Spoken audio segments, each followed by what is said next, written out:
di definisinya, yaitu perception is the active process selecting, organizing, and interpreting people, object, event, situation, and activities.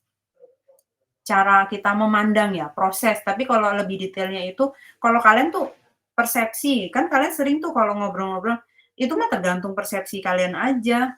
Jadi kalau menurut kalian untuk kalimat yang sederhana itu, yang sehari-hari kita itu persepsi itu apa lebih gampangnya?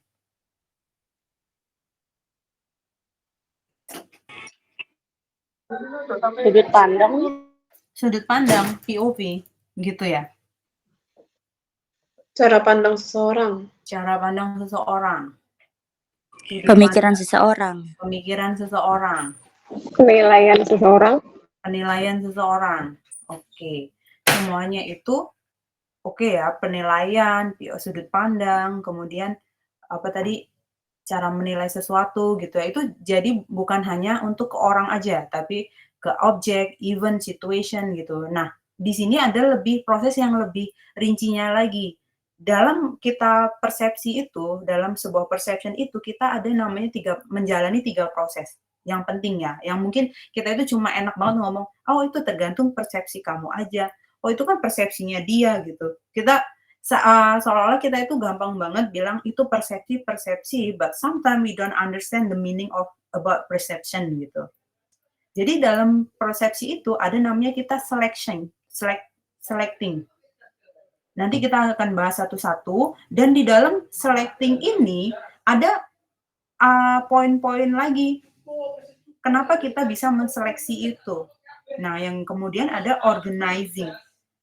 Kalau nanti disebut di ininya organization, itu bukan organisasi, bukan institusi ya, tapi how we organize gitu. Organizing, setelah itu baru kita namanya bisa menginterpretasi. Nah, tentunya di dalam 3 ini ada bagian-bagian lagi nih nanti yang perlu kalian ketahui gitu. Kita ya sama-sama kita ketahui gini ya. Nanti kita bedah lagi. Nah, di sini ada notes-nya. Perception and communication influence each other.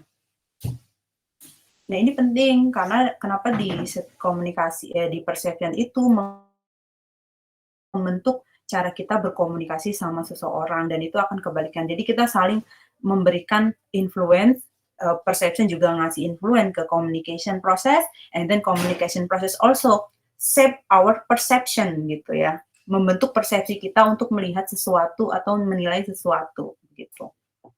Oke, sampai di sini ini baru intro doang. Nah, nanti kalau di discussion kita malam ini, nanti teman-teman bisa ngecek, oh kira-kira benar nggak ya saya menilai teman saya ini seperti ini gitu. Gitu nanti kalian bisa sambil refleksi diri nih kalau setelah ini ya. Kemudian kita lanjut dulu. Nah, ini tadi prosesnya. Perception consists of 3 interrelated process. Yang pertama itu selection, organization, interpretation. Ini kemudian kita bedah lagi. Nah, sekarang yang pertama, selection. Selection itu gimana gitu? Apa sih seleksi itu ya? Seperti kita menyeleksi, misalkan kita mau beli jeruk di sebuah toko, tentu kita akan menyeleksi which one is bigger, kulitnya bagus, yang nggak kelihatan busuk gitu. Itu ya, itu jadi proses selection sama seperti kita menyeleksi sesuatu. We have another from another. Ini kalian nggak pakai itu ya? Nggak, kalian kalau join kelas kalau nggak pakai account presiden itu akan minta di ini ya, di admit. Oke, lanjut lagi back to the selection. Jadi ada beberapa faktor yang menstimulus kita melakukan seleksi atau yang kita notice. Yang pertama itu ada some qualities of internal phenomena draw our attention. Jadi ada beberapa kualitas dari fenomena yang terjadi di eksternal kita yang menarik perhatian kita. Gitu ya. Contohnya, for instance, we notice things that stand out because they are larger, more intense and unusual. Misalkan dia itu suaranya kencang atau bentuknya lebih besar atau lebih intens atau yang seperti tidak biasanya kita temui gitu. Itu biasanya yang kita notice duluan ya. Ya kan, misalkan kalian punya teman di satu kelas ini, misalkan kita lagi nggak sedang racism atau apa, satu kelas misalkan nanti kalian ketemu tiba-tiba, kalian hanya online, tiba-tiba ada teman kalian tuh memang badannya tinggi, besar gitu, tiba-tiba datang, kalian tuh pasti notice gitu. Karena apa? Karena dia stand out atau mungkin ada yang paling cantik nih di kelas ini, terus jadi pusat perhatian cowok-cowok gitu. Atau ada yang cowoknya paling ganteng gitu. Itu jadi karena apa, dia stand out sendirian di antara yang lain misalkan, atau yang lebih pintar gitu. Biasanya gitu, kita akan tertarik sama yang dari eksternal itu yang, kita notice, kemudian kita pay attention for that gitu. Oke? We also pay attention to what matter to us. Jadi apa yang, the matter yang apa yang berhubungan sama diri kita, apa yang ini, kita akan pay attention itu. Sering ya.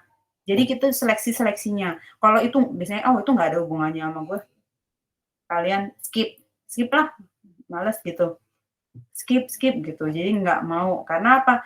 Nggak ada ininya, sangkut pautnya hubungannya atau urusannya ke kita gitu. Tuh, and then yang ketiga itu change also compels attention, perubahan. Ya, kalau misalkan kalian punya teman akrab banget, yang setiap hari tuh kalian, WA, terus setiap minggu jalan bareng, tiba-tiba teman kamu tuh ngilang, nggak ada ini, ya udah contohnya pacar kamu lah, oh PDKT-an, tiba-tiba nge-ghosting, nggak ngasih kabar, nggak apa. Itu kan jadi attention gitu.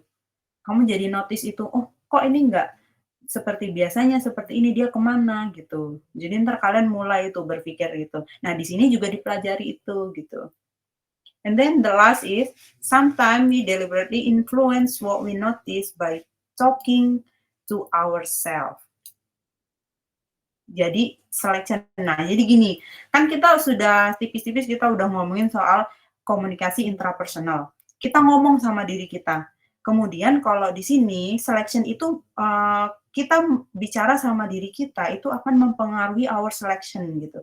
Contohnya gini, misalkan saya tuh diem, tapi saya lagi ngobrol sama diri saya, oh kayaknya anak-anak di kelas ini tuh, ini deh, suka kalau kelas itu nggak open cam, terus anaknya pasif, terus apa. Nah itu mempengaruhi gitu, gitu.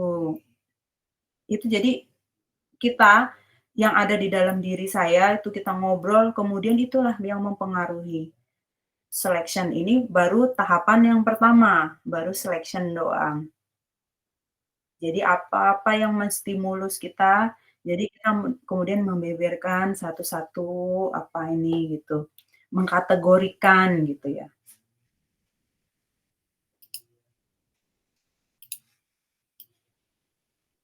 Oke, dari sini kemudian kalau ini masih ringan-ringan ya. Nah yang kedua ini adalah namanya yang tadi saya bilang organization. Organization itu bukan institusi ya yang di sini. Yang di sini dimaksudkan adalah how we organize gitu. Jadi kan tadi kita udah seleksi nih. Jadi sekarang kita udah mulai masuk ke tahap berikutnya yaitu organize.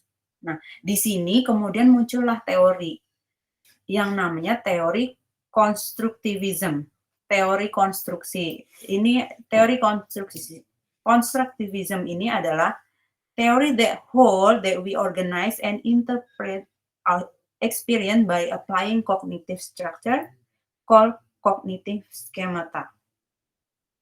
Just schemata, the singular noun or schema. Jadi di sini kita itu mengkonstruksi.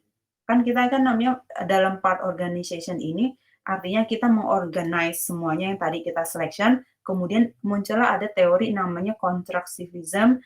Dia mempunyai 4 skemata tadi itu. Kognitif ya, kognitif itu apa kognitif? Kognisi gitu. Jadi tahu ya kemampuan, kan kita punya cognitive ability gitu ya, nah ini masuk ke ranah situ. Nah, itu dibagi menjadi 4 skema tadi, skemata itu tadi. We rely on 4 schemata to make sense of phenomena. Jadi ini ada fenomena, kemudian kita membagi 4 nih. Ini teman-teman pasti sering dengar, tapi mungkin nggak tahu teorinya itu ternyata sebegini gitu. Gimana, rumit ya, padahal kalau kita ngomong ya cuma gitu aja. Kita tahu kalian pasti tiap hari udah ngomong stereotype, prototype, tapi itu adalah ternyata bagian dari organization ini. Jadi empatnya itu adalah, empatnya itu yang pertama adalah prototype. Prototype itu apa? Prototype itu the most representative example of category. Representative. Apa? The most representative. Misalkan, kalian bisa kasih contoh nggak yang representatif? Misalkan dari, contoh deh dari suku atau apa gitu, yang paling representatif itu apa? Jadi prototype itu ini untuk merepresentasikan ini gitu. A itu pasti ada di A gitu, kategori ini gitu. Paham ya? Bingung? Enggak kan? Wait.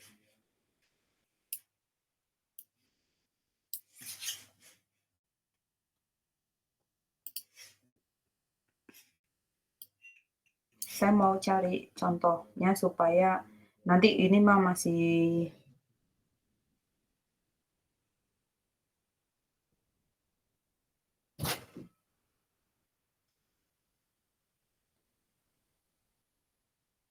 misalkan kayak kamu punya temen di sini yang kayak paling bijak yang bisa diandalkan untuk ngatur kelas kalian. Nah, terus kalian prototype, oh, good leader itu misalkan kayak Sanita gitu. Atau, oh, yang ini tuh kayak Rajiv gitu. Jadi kayak gitu. Jadi kita prototype representatif dari kategori itu. Ini itu contohnya. Nah, yang keduanya itu personal construct. Personal construct itu apa? Ini ada, kalian mungkin udah sering dengar yang ngomong bipolar gitu ya. Ini berkaitan sama mental. A bipolar mental yardstick we use to measure people and situation. Nah, personal banget nih. Berarti subjektif. Subjektif ya.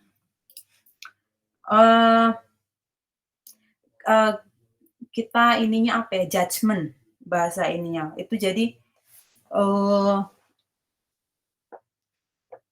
judgment kita itu ngejudge, ini nih orang yang sering ya, misalkan ketemu gini, kamu baru ketemu sama orang baru, kan saya orang baru nih, kalian juga orang baru ketemu sama teman. Tapi kita baru pertama ngelihat, kita baru ngobrol sedikit, kalian bisa menyebut, oh dia itu nggak baik, dia baik. Dia intelligent, is not intelligent. Terus apalagi? Ini dia bisa dipercaya, dia nggak bisa dipercaya. Only 2 itu. Itu namanya judgment. Ini personal construct. Jadi ini adalah bipolar mental ini, mental kita. Jadi kita itu menjudge, ada ukurannya dalam menjudge people atau situation. Situation gini misalkan, kita datang ke tempat ini malam-malam misalkan jam 11 malam, oh secure, not secure gitu. Aman tidak aman gitu. Itu judgment kita, hanya ada 2 itu tadi. Sempit berarti kita cara memandangnya itu. Nah, nanti kita akan lebih jauhnya lagi supaya kita nggak berpikirnya itu nggak sempit atau tidak sesimpel itu, kita harus belajar kita itu lebih kritis lagi dan supaya pemikiran kita itu lebih kompleks dalam memandang situasi atau orang gitu. Oke, itu ya, clear ya kalau di situ. Ingat aja kalau personal contract itu adalah mental yardstick that allow us to measure people or situation along a bipolar dimension of judgment gitu. Contohnya gampang banget, intelligent, not intelligent, kind, not kind, and then trustworthy or not trustworthy, secure, not secure. Only 2, dia hanya cuma punya 2 itu. Okay, we move another. We have stereotype. Teman-teman udah sering dengar nih, bahkan sering nih di hari-hari ngomong, itu stereotipnya orang ini gini-gini gitu. Oh itu mah, jadi kita men-stereotype. Ya benar, jadi stereotype itu adalah a predictive generalization about individual and situation based on the category which we place them. Jadi kita itu mengeneralisir orang, objek, atau situasi itu di dalam kategori yang sudah kita buat, kita tempatkan mereka ada di situ. Contoh, coba saya contoh, kan karena ini udah sering banget, stereotip yang sering terjadi di area kita. Yuk, siapa yang bisa? Ada yang mau coba? Standar kecantikan? Apa itu? Gimana itu? Please explain. Misalnya kayak stereotip orang Indonesia yang standar kecantikannya itu harus putih, harus yang kurus. Kayak jadinya orang-orang tuh jadi objektif cantik itu tuh seperti itu. Bukan Stereotip. objektif, berarti subjektif ya? Iya, stereotip yang dibuat orang sebenarnya kan itu. Gitu. Jadi kita mengkategorikannya cantik adalah itu dan place-nya itu ada di situ. Kategorinya which we place them dalam misalkan cantik. Terus kategorinya tuh apa tadi? Putih, kurus, langsing, dagu Iya. lancip, hidung mancung gitu ya. Mata Iya. lebar gitu. Wah, kita nggak ada cantik-cantiknya dong saya. Oke. Anything maybe di luar dari standar itu tadi, misalnya mungkin Sanita yang udah kerja nih, misalkan pasti ada tuh yang lebih mungkin daripada yang udah kerja, biasanya kan sudah bertemu banyak orang, ada pengalaman di tempat kerja atau apa yang bisa terjadi stereotip di lingkungan kerja misalkan. Apa tuh? Contoh yang simpel-simpel aja.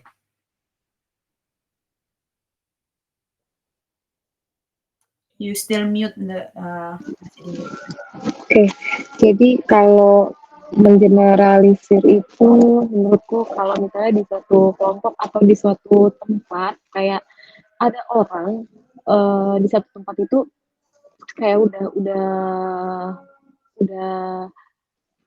udah terbiasa dengan satu situasi dan kita menimbulkan reaksi, misalnya kayak satu tempat ada yang suka bilang di cabang itu misalnya cabangnya sih keren banget di situ, orang-orangnya tuh rata-rata disiplinnya kuat gitu, atau misalnya ada satu cabang yang suka membandingkan di cabang itu nggak strength, orang-orangnya tuh males, santai.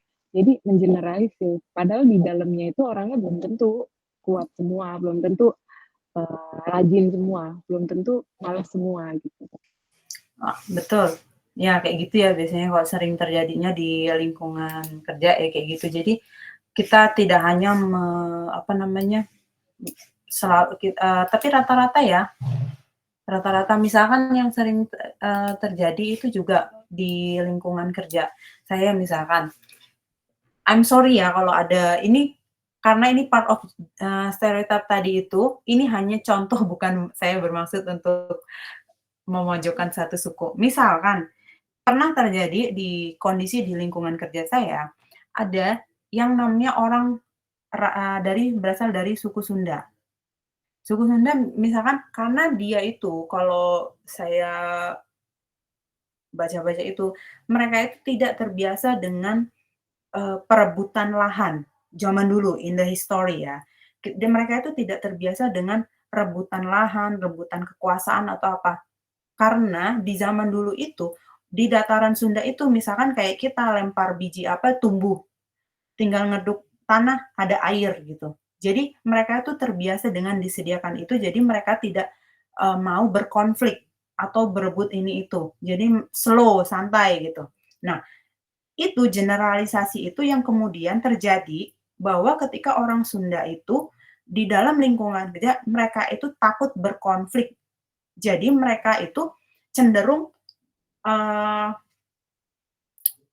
bisa jadi sorry ya, depan belakang misalkan beda, but ini stereotip dari orang-orang luar, itu kembali ke personalnya masing-masing, itu hanya stereotipnya. Jadi dibilangnya karena mereka terbiasa dari dulu tuh nggak mau konflik gitu. Misalkan contohnya gini, dia tidak suka untuk datang ke event A misalkan, karena apa, di event A itu dia ada orang-orang yang atau, dia nggak suka, tentang politiknya gitu misalkan. So, kita ajakin dia, "Ayo ke sana yuk." Pasti dia akan jawabnya apa? "Mangga dipayun," gitu, "silakan duluan," gitu, "silakan duluan." Kan seolah silakan duluan dia nanti akan muncul, tapi ternyata dia tidak akan menyusul gitu. Ini bukan bukan sedang menjelekkan satu ini, tapi ini adalah stereotip yang terjadi di lingkungan kerja saya, yang contohnya seperti itu. Atau misalkan dari yang orang berasal dari suku Batak, padahal dia tuh nggak ngomong apa-apa, dia cuma ngomong, "Kemana?" gitu. Dianggapnya dia tuh pemarah, kasar, keras kepala. Padahal itu sesuatu hal yang biasa ada di Medan gitu, di Batak gitu. Bahkan orang Sumatera juga ngomongnya kencang-kencang, tapi dia tidak marah gitu. Nah itu, kita banyak banget ya stereotip-stereotip itu yang terjadi di sekitar kita. Itu contoh, thank you buat yang kasih contoh.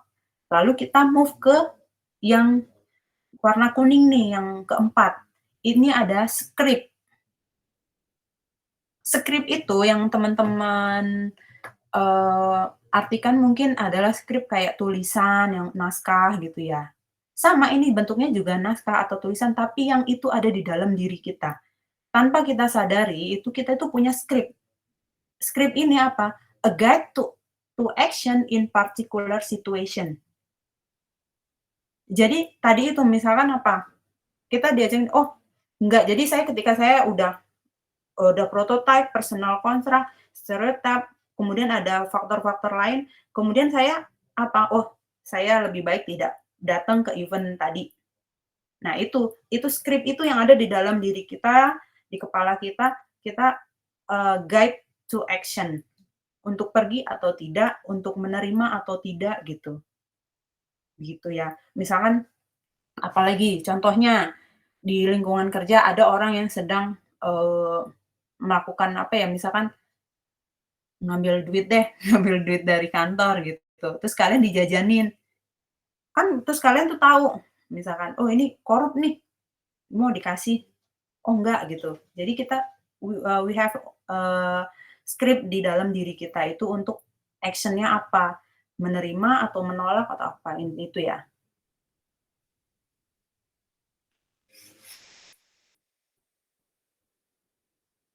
Sama kayak gini contohnya script itu, tadi saya nyari-nyari. Kalau misalkan kalian diajak kenalan, ketemu teman baru, misalkan, "Eh, Gading ayo kita main, ke mana namanya, ke Mekarta." Ini contoh. Entar saya kenalin sama temen. Begitu sampai di sana nanti ada, "Oh, Gading ini temen gua namanya Jaki," misalkan. Terus Jakinya, "Halo Gading," gitu. Terus apa yang Gading lakukan?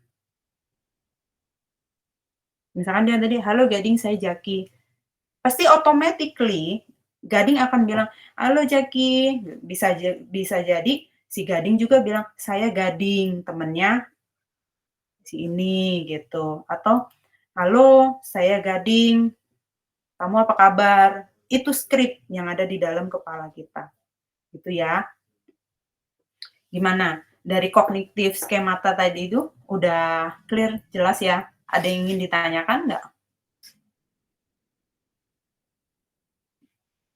Lebih gampangnya di sini, yang pertama ada prototype, yang kedua personal construct, and then stereotype, kemudian script. A guide to action itu intinya script itu tadi itu. Itu biasanya udah di alam bawah sadar kita udah punya itu karena apa? Kita sudah menseleksi, mengorganisir gitu-gitu. Jadi kita ngobrol sama diri sendiri juga gitu. Banyak.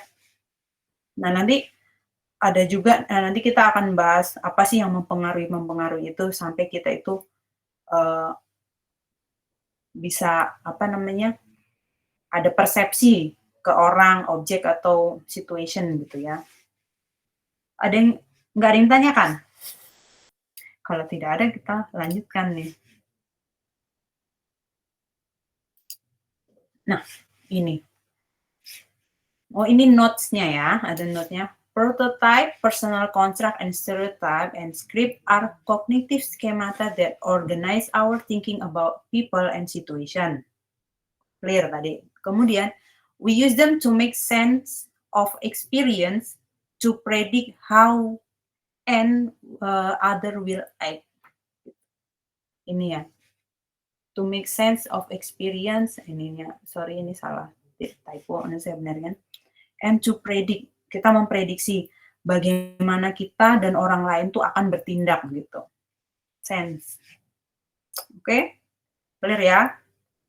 Yang organizing tadi. Berarti tadi kita apa? Pertama kita ada selecting, organization atau organizing tadi itu, kemudian yang part ketiganya itu ada interpretation. Interpretasi. Apa itu interpretasi? Apa sih? Apa bahasa gampangnya kalian? Kalau ini kan bahasa definition nih. Gampangnya apa? Ada nggak sih bahasa Indonesianya interpretasi itu atau itu udah interpretasi gitu aja? Nanti teman-teman harus banyak ini ya, misalkan ada istilah-istilah yang susah dimengerti, kalau ini tanyakan, kalau enggak nanti di rumah digali lebih dalam lagi. Apa itu tentang misalkan interpretation nih, kalau di sini kan dijelaskan nih. Tahap yang ketiga itu adalah interpretation is the subjective process of creating explanation for what we observe and experience. Itu jadi how we explain dari apa yang sudah kita observasi dan atau yang kita alami, experience kita gitu. Kesan. Interpretasi Lebih itu kesimpulan tentang pemahaman mengenai sesuatu hal. Oke, creating explain gitu ya. Kurang lagi, ya boleh, mirip-mirip ke situ. Tapi lebih ininya ada subjektifnya ya, karena itu kita yang menilai, menginterpretasi. Proses dari creating, kita menjelaskan, kita explain dari apa yang kita observers and then experience, apa yang kita sudah alami dan kita sudah observasi. Misalkan, saya observasi bahwa misalkan di kelas ini, sepertinya karena saya lihat dari pertemuan pertama sampai yang sekarang ini, pasti kalian akan hadir semua.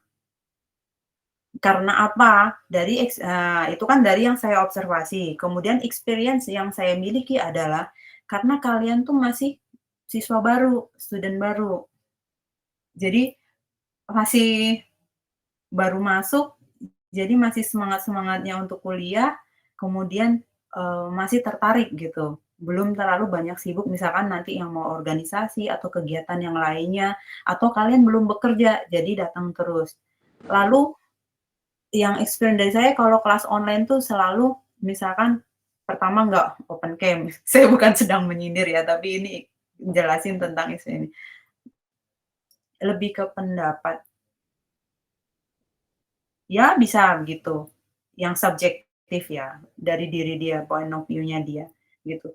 Nggak, kalau online biasanya juga nggak begitu aktif, dan tidak mengenal satu sama lain, jarang gitu. Itu karena online itu dari my experience, jadi saya menjelaskan itu proses. Ini subjektif banget nih dari saya, padahal yang kenyataannya belum tentu begitu. Oke? Nah, di dalam interpretation ini ada yang namanya part dari attribution. Kemarin di awal-awal kalau nggak salah ada yang kita sebut attribution ya. Ini berbeda ya. Kalau di sini attribution yang dimaksud adalah the act of explaining why something happens or why person act particular way. Jadi attribution itu cara kita mengeksplain, menjelaskan bagaimana sesuatu itu terjadi atau bagaimana orang itu bertindak melalui apa caranya gitu. Orang-orang bertindak gitu. Itu attribution di sini. Why something happen and then why person act a particular way gitu. gitu ya. Di sini attribution ini. Oke. Kemudian lanjut, ada apa lagi? Nah, ini. Jadi dalam interpretasi juga seperti organization tadi itu, memiliki ada 4 dimensi. Dimensinya itu apa? Dari attribution tadi. Attribution itu part of interpretation. Nah, ada 4 di sini, 4 bagian. Yang pertama adalah namanya locus, stability, specificity, and responsibility. Di sini ada 2 nih. Kalau locus berarti internal and external. Stable, unstable. Specific, global. Global it means general.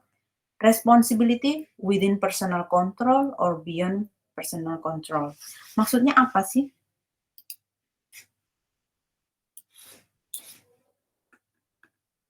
Yuk kita coba. Kita yang pertama itu ada namanya locus. Locus. Saya langsung kasih contohnya. Misalkan locus is the attribution of person behavior to internal factor or external factor. Misalkan behavior ya, ini behavior ya. Jadi kalau misalkan internal, dia behavior-nya itu dipengaruhi oleh di dalam dirinya sendiri, internal. Misalkan, oh dia itu pemarah gitu. Dia itu pendiam. Itu kan ada yang di dalam dirinya dia. Gitu. Atau kalau external factor, misalnya dia itu kuliahnya atau kerjanya ada di Jakarta. So setiap hari dia ketemu macet. Jadi ketika dia sampai kantor, makanya dia frustasi, stres gitu kelihatannya. Nah, itu external factor yang menyebabkan behavior kita jadi dipengaruhi oleh eksternal tadi itu. Itu locus ya. Locus itu ada internal dan ada eksternal. Kemudian yang kedua itu ada yang namanya stability. Stability itu apa? The explanation of action as the result of stabil, enduring, tahan lama atau enggaknya. Kemudian factor we won't change over time. Misalkan yang tahan lama yang enggak berubah gitu. Ini ya, note-nya itu ada di situ. Jadi contohnya itu apa? Kalau di stabil, unstable gitu. Misalkan dia itu orangnya grogian, nervous gitu. Menurut kalian itu selalu begitu atau bisa besok berubah gitu? Enggak ya, itu masuk ke ranah stable. Jadi enduring, jadi akan bertahan dalam waktu yang cukup lama gitu. Atau apa namanya? Won't change over time. Jadi itu tuh nggak akan berganti dalam waktu yang secepat kilat. Misalkan kamu itu adalah orang yang nervous, orang yang ketika bicara di depan umum langsung grogi, nggak bisa ngomong apa-apa, demam panggung gitu. Itu kan nggak mungkin hari ini, hari Senin, misalnya hari apa? Hari Senin kamu presentasi, kamu demam panggung, nggak mungkin hari Selasa kamu sembuh gitu. Itu akan bertahan dalam cukup lama. Itu yang namanya stable di situ. Kalau yang unstable tuh gimana? Temporary factor gitu. Temporary factor misalkan dia itu nervous karena apa? Karena di rumahnya habis dimarahin orang tuanya misalkan. Atau dia nervous karena apa? Semalam dia begadang, bikin materi jadinya dia nggak fokus gitu. Temporary. Beda sama yang tadi itu karena nervous dia udah misalkan bawaan lahir tuh kayak gitu, tapi ya bukan bawaan lahir ya, itu bisa dirubah ya, tapi butuh waktu yang prosesnya cukup lama. Itu di ranah yang stability, jadi ada stable and unstable. Clear yang di situ ya? Masih cukup gampang kok. Cukup gampang. Lalu yang ketiganya itu ada di specificity. Specificity atau apa? Berarti ada bagian ranah itu spesifik dan global. Dimensi ini dibagi dua-dua gitu ya. Specific and global, misalkan general gitu. Kalau yang spesifik itu apa? Saya langsung sama contohnya, misalkan dia itu pintar, dia itu cantik, kan spesifik, ya nggak? Dia itu tidak bisa dipercaya, itu spesifik, subjektif banget ya. Kalau yang unspesifik tuh gimana? Sorry tadi, kebalik saya. Yang tadi itu global factor, yang umum. Jadi kan nggak bisa di spesifiknya tuh misalnya gini, sorry tadi saya kebalik. Kalau yang global, saya global duluan. Yang global itu tadi, dia pintar, dia cantik, dia ganteng, dia bisa dipercaya, dia itu bijaksana, itu kan global banget tuh. Tapi kan kita bisa mendefinisikan cantiknya itu gimana. Misalkan cantiknya karena dia putih, misalkan, oh karena dia itu punya senyuman yang manis atau apa gitu. Itu definisi masih bisa dipecah karena itu terlalu umum. Nah, kalau yang lebih spesifik, misalkan Kanaya itu jago matematika. Spesifik kan? Clear, matematik gitu. Dia jago memasak daging sapi. Lebih spesifik lagi, daging udah sapi. Berarti misalkan daging kambing belum tentu, karena itu lebih spesifik, lebih terarahkan gitu. Oke, itu yang tadi specificity, global, and specific.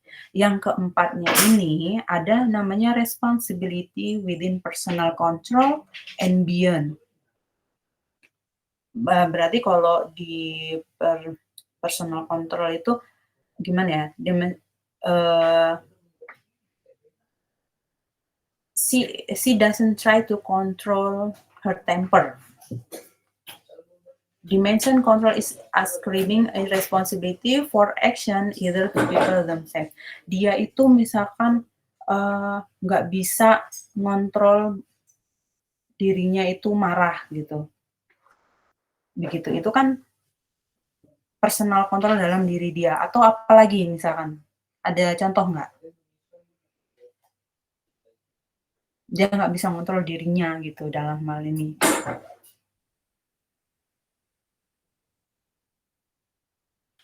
Nggak ada contoh. Kalau yang namanya beyond personal control itu berarti sesuatu yang kita itu nggak bisa kontrol itu. Misalkan gini, apa ya? She has a chemical imbalance. Kalau di sini contohnya kayak gitu. Apa yang terjadi bukan atas dasar yang dia inginkan gitu. Misalkan itu kayak dia alergi sesuatu, misalkan dia alergi dengan seafood. Itu kan sesuatu yang dia nggak bisa kontrol.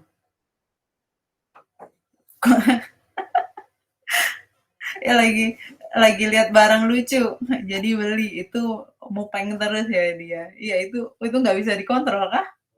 Bisa, asalkan Kalau saya nggak bisa, Miss. oh gitu. Kalau punya duit ya nggak bisa dikontrol. Jadi beli terus ya sampai uang kamu habis baru kamu bisa control yourself gitu. Oke, kemudian kalau yang tadi itu misalkan kan tadi itu misalkan dia alerginya nggak bisa dia kontrol adalah alergi seafood. Dia nggak dari lahir emang udah bawaannya seperti itu. Kemudian kalau yang within personal control berarti apa? Dia ngontrol dirinya sendiri untuk tidak makan seafood. Karena apa? Karena dia punya alergi itu gitu. Gitu ya. Itu control yourself. Jangan belanja terus gitu. Apalagi ada TikTok Shop ya, sambil kamu scrolling nanti belanja tahu-tahu penuh keranjang tapi di check out, jangan ditumpuk doang, kasihan.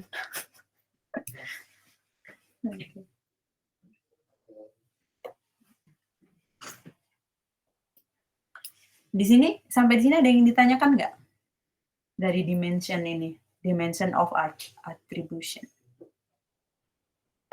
Ada yang ingin ditanyakan, ada yang nggak jelas? Jelas semua?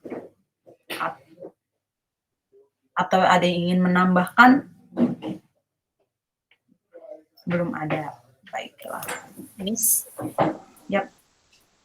misalnya kalau ada teman nih, dia itu misalkan nangis karena ya ada masalah. Ya kita memang nggak bisa kontrol, cuman kasih saran. Nah, dia itu berarti teman kita yang nangis ini nggak mau denger kita.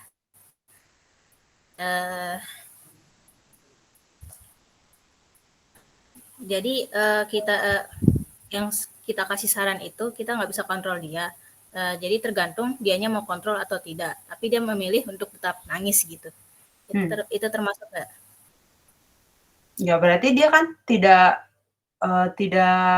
bisa mengontrol dirinya sendiri. Tapi misalkan ada nggak sih orang yang lagi sedih banget terus dilarang nangis? Kayaknya nggak bisa. Misalkan ada kematian gitu ya, pasti kan dia nggak bisa ngontrol dirinya untuk menangis karena itu sudah dari dalam ini kesedihan gitu, dari perasaannya dia muncul. Tapi yang dia bisa lakukan adalah misalkan ada kematian orang, mohon maaf misalkan orang tuanya atau anggota keluarganya ada yang meninggal, dia bisa mengontrol dirinya untuk tidak menangis sampai tantrum misalkan. Itu yang dia bisa lakukan.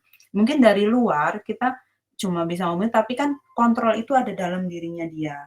Kalau yang di luar bian personal control itu ya itu yang memang dari awal dari sono dia nggak bisa ngontrol itu gitu.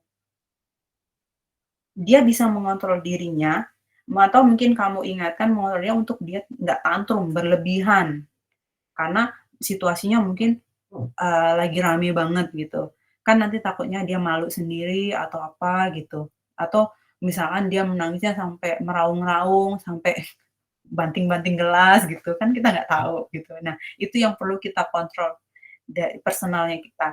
Oh, kita pasti tahu, oh situasinya lagi seperti ini, lagi banyak orang, jadi nggak mungkin saya menangisnya sampai begitu. Biasanya gitu. Kita yang punya kontrol dari dalam diri kita. Kita harus bertanggung jawab kepada diri kita sendiri.